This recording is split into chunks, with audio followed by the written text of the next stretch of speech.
Icon star Allu Arjun హీరోగా genius director Sukumar తెరకెక్కించిన పుష్ప 2 ఎలాంటి విజయం సాధించిందో అందరికీ తెలిసిందే. రిలీజ్ అయ్యి నెల రోజులు కావస్తున్నా ఇంకా బాక్సాఫీస్ వద్ద వసూళ్ల వర్షం కురిపిస్తూనే ఉంది. ఇప్పటి వరకు దాదాపు 1800 కోట్లు సాధించి తగ్గేదేలే అంటూ ఓ రేంజ్ లో దూసుకువెళ్తోంది. ఇండియన్ బాక్సాఫీస్ వద్ద సరికొత్త సెన్సేషన్ సృష్టించిన పుష్ప 2 ఓవర్సీస్ లో కూడా అదరగొడుతోంది. అనేక రికార్డులను తిరగరాస్తోంది. ఇప్పుడు కెనడాలో ఆల్ టైమ్ రికార్డు క్రియేట్ చేసింది. అత్యధిక గ్రాస్ రాబట్టిన సౌత్ ఇండియన్ మూవీగా పుష్ప 2 నిలిచింది.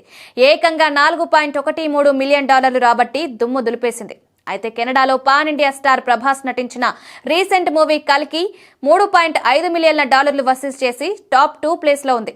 ఇప్పుడు పుష్ప 2 ఆ సినిమాను వెనక్కి నెట్టేసింది. దీంతో పాటు కల్కి నమోదు చేసిన అనేక రికార్డులను పుష్ప సీక్వెల్ బ్రేక్ చేసి దూసుకుపోతున్న విషయం తెలిసిందే. ఇక పుష్ప 2 హిందీ వెర్షన్ ఒక్కటే ప్రపంచవ్యాప్తంగా 1000 కోట్ల గ్రాస్ వసూలు చేసినట్లు ట్రేడ్ వర్గాలు అంచనా వేస్తున్నాయి. భారతీయ సినీ చరిత్రలో ఇప్పటి వరకు ఏ హిందీ వెర్షన్ మూవీ సాధించిన రికార్డని ఇప్పటికే తెలిపాయి. అదే సమయంలో పుష్ప 2 2000 కోట్ల మార్క్ అందుకుంటుందో లేదోనని అంతా ఎదురు చూస్తున్నారు. అయితే సంక్రాంతి సినిమాలు రిలీజ్ అవ్వడానికి ఇంకో వారం టైం ఉంది. అప్పటి వరకు సౌత్ లో పుష్పరాజ్ హవా కొనసాగుతూనే ఉంది. సంక్రాంతితో సంబంధం లేకుండా నార్త్ లో పుష్ప 2 థియేట్రికల్ రన్ ఇంకొంతకాలం సాగే ఛాన్స్ ఈజీగా కనిపిస్తోంది. దీంతో పుష్ప 2 2000 కోట్లు రాబడటం ఈజీ అని ట్రేడ్ పండితులు చెప్తున్నారు.